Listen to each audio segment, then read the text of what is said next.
नमस्कार मित्रांनो, स्वागत आहे तुमच्या स्वतःच्या नॉलेज स्पार्क चॅनलवर.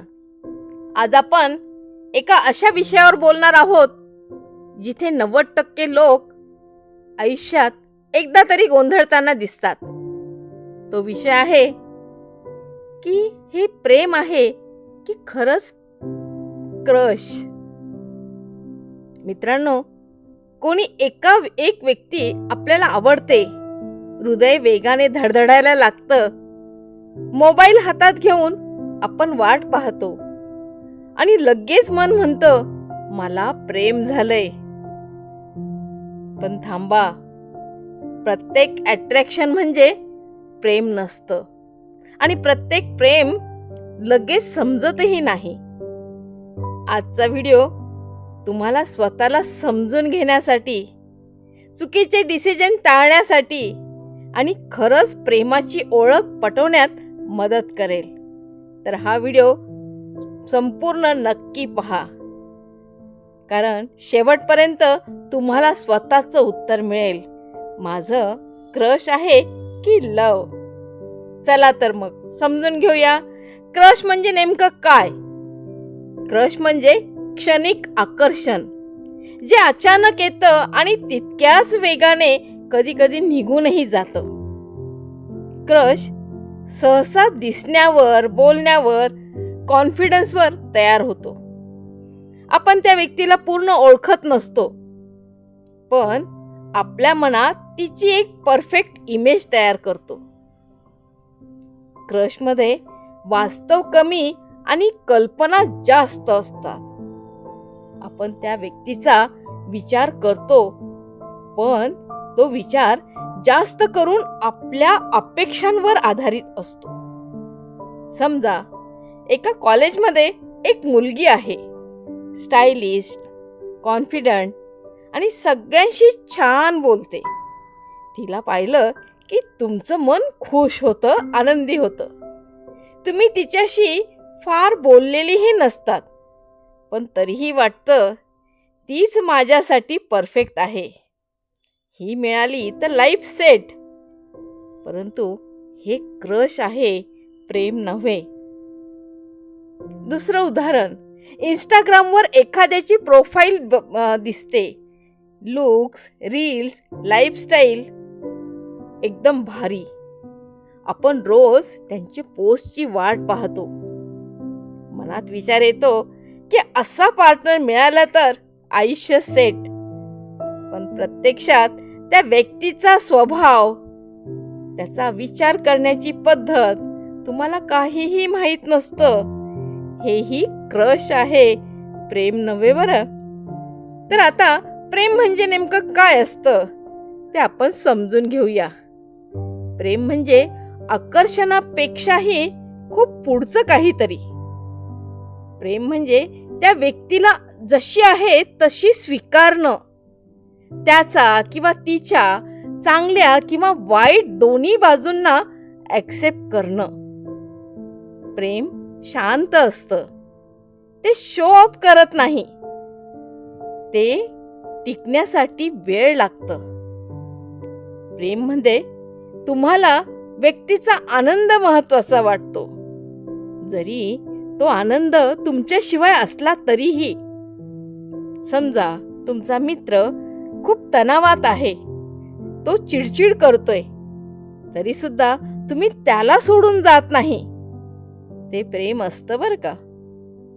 आज त्याचा वाईट दिवस आहे, पण मी त्याला समजून घेईल, हेही प्रेम असतं.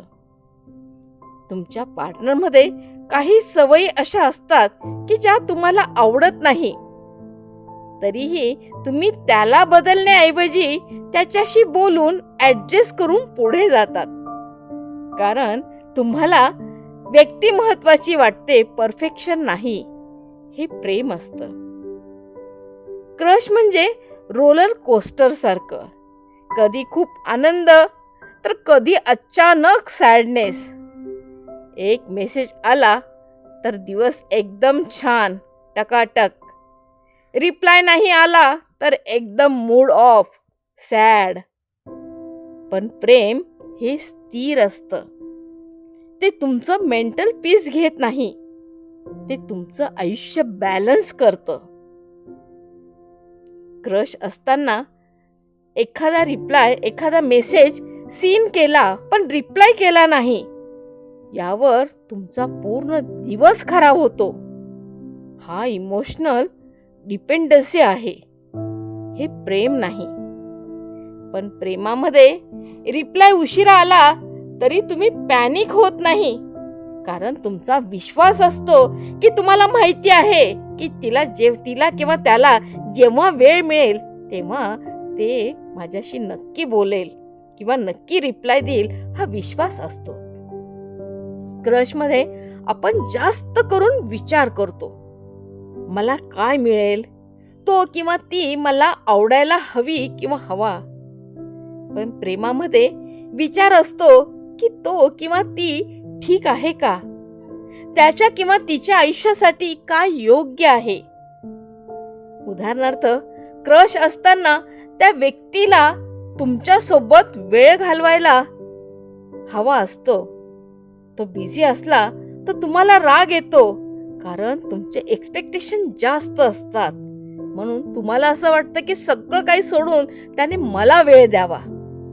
पण प्रेमामध्ये समोरची व्यक्ती बिझी असेल तर तुम्ही त्याला समजून घेता, तुम्ही त्यांच्या किंवा तिच्या ग्रोथला सपोर्ट करतात, कारण तुम्हाला ओनरशिप नाही तर केअर हवी आहे किंवा केअर तुम्ही करता. क्रश 2 दिवसात, 2 आठवड्यात होऊ शकतो, पण प्रेम मात्र वेळ, संवाद आणि अनुभवातून तयार होतो. प्रेमामध्ये भांडणं होतात, मतभेदही होतात, पण तरीही सोडून जाण्याची इच्छा मात्र होत नाही. पहिल्या भेटीतच वाटतं की हेच माझं प्रेम. बहुतेक वेळा हे अट्रॅक्शन असतं, प्रेम नाही. महिन्यानंतर, अनेक संभाषणानंतर, अनेक भेटीगाठीनंतर एक दिवस जाणवतं की ही व्यक्ती नसली तर माझं पूर्ण आयुष्य अपूर्ण, असं जेव्हा वाटतं तेव्हा ते प्रेम असतं. क्रश रियालिटीला भेटला की कमी होतो, कारण जेव्हा आपण एखाद्या व्यक्तीची रियालिटी बघतो, म्हणतात ना, एखाद्या व्यक्तीला जेव्हा तुम्ही घरात पायजमात बघाल, बनियन पायजमात, तेव्हा ती रियालिटी आपल्याला जेव्हा रिअलाइज होतं तेव्हा मात्र क्रश हे कमी होत असतं. पण प्रेमामध्ये रियालिटीमुळे अजून मजबूतपणा येत असतो, अजून बॉन्डिंग वाढत असते. क्रश असलेली व्यक्ती जवळून ओळखल्यावर तिच्या फ्लॉ दिसतात, तिच्यातले उणिवा दिसतात आणि हळूहळू त्या भावना ज्या असतात त्या कमी होत जातात. पण प्रेम असताना कितीही उणिवा दिसल्या तरी बॉन्ड अजून खोलवर, अजून दीर्घकाळ टिकेल, अजून घट्ट होत जातो. मित्रांनो, क्रश वाईट नाही, पण तो आयुष्याचा एक पार्ट आहे. पण क्रशला लव समजून, क्रशला प्रेम समजून चुकीचे डिसिजन घेणे हे धोकेदायक आहे. स्वतःला हा एक प्रश्न विचारा, मला एक्साइटमेंट हवी आहे की शांतता? मला मिळवायचं आहे की जपायचं आहे? क्रश लाऊड असतो आणि प्रेम हे शांत असतं. क्रश डोळ्यांना दिसतो, पण प्रेम हे मनाला जाणवतं. आजचा व्हिडिओ जर तुम्हाला थोडाही रिलेट झाला असेल तर जरूर लाईक करा आणि शेअर करा आपल्या एखाद्या मित्राला ज्याला याची नितांत गरज आहे. मित्रहो, नॉलेज स्पार्क चॅनलला सबस्क्राईब करायला विसरू नका, कारण इथे आपण फक्त माहिती नाही तर जाणीव निर्माण करतो.